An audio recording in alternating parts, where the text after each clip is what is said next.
میرپور آزاد کشمیر میں kidney day پر انسانی جسم میں گردے کی اہمیت سے روشناس کرانا اور اس کی بیماریوں سے بچنے کی آگاہی فراہم کرنے کے لیے واک اور سیمینار کا اہتمام کیا۔ دنیا بھر میں آج گردوں کی صحت سے متعلق آگاہی کا عالمی دن منایا جا رہا ہے۔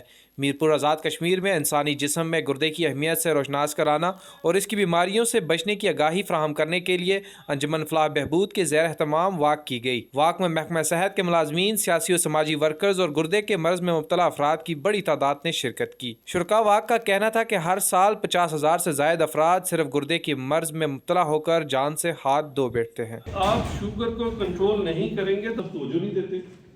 جب وہ اپنے اثرات ظاہر کرنا شروع کرتی ہے تو اس وقت شروع کرتے ہیں تو ظاہر ہے اس وقت تک جو گردوں کو ڈیمیج ہو چکا ہوتا ہے وہ جب انویسٹیگیشن کرائی ختم ہو،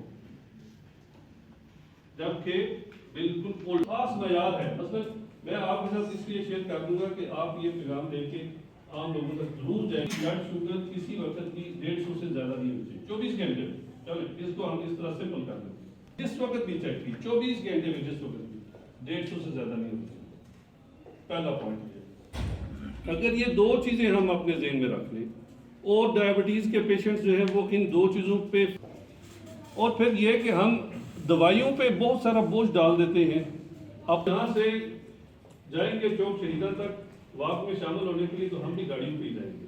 گردوں کے امراض سے بچنے کے لیے پانی کا زیادہ استعمال، سگریٹ نوشی اور موٹاپے کا خاتمہ ضروری ہے۔ موٹاپے میں کمی کرنا گردوں کے امراض میں مبتلا ہونے کے امکان میں بھی کمی کر سکتا ہے۔ Tauseef Ali Swati, public I T V, اسلام آباد۔